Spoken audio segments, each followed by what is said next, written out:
Hi, I'm Kelly O'Neill. I'm Industry Marketing Director here at ATG, and I'm here today with Lauren Friedman from the E-Tailing Group, and we're going to talk to you about our series called The Merchant Rules. It's a three-part series. Part one is focused on the role of the merchant today. Part two dives into the customer experience that merchants are trying to provide.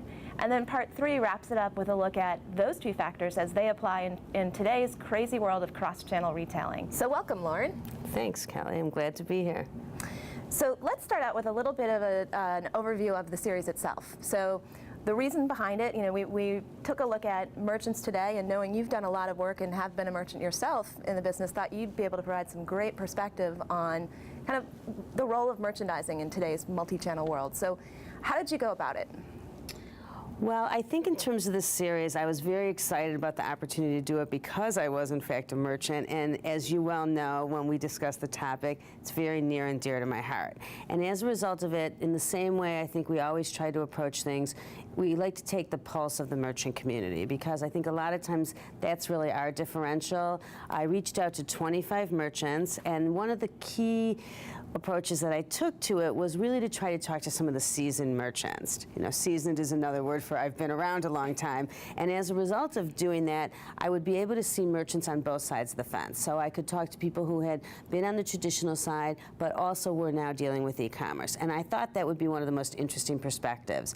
And as a result of that, I also wanted to ensure that I talked to both large and small retailers, multi-channel people, catalogers, as well as pure play, so I could get a broad perspective on the merchant community. And the hope was really to understand what is the changing dynamic of today's merchants? What are they living through? What do they need to think about? What's different than what they've maybe addressed in the past? And to once understand that dynamic, address how are they going to evolve the experiences that they deliver for their customers. My work comes straight from the heart. And in this instance, there's nothing that's closer to my heart than merchandising. And I think that the skills that I learned, and the reason why I reached out to a seasoned merchants is because I am a seasoned merchant. And as a result of that, I actually really care about this topic.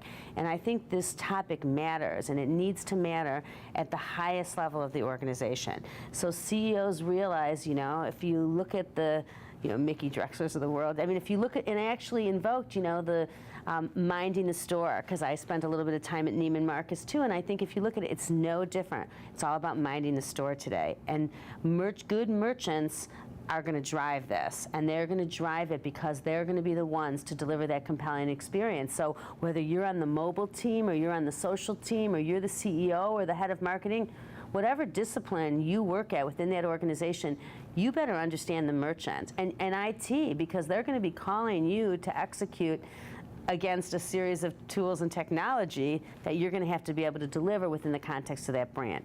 So merchandising rules. It always ruled, and I think that's part of the reason why I wanted to name it this. And I made me happy that it still had the power, and I felt like it had been elevated. Yeah.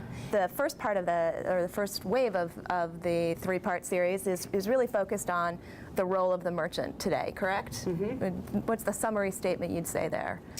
The summary statement, I think, on part one is the delicate balancing act of being a merchant. One, defining what online merchandising is, because you have to put a stake in the ground, for saying what that is. And in a lot of ways, it's very much the same, but we've talked about some of the nuances of operating across multiple channels in an evolved environment with consumers who are demanding and ever more demanding every day. The second piece, I think, of that particular first part of the series is also on the art of merchandising and what it takes, and what does a great merchant look like.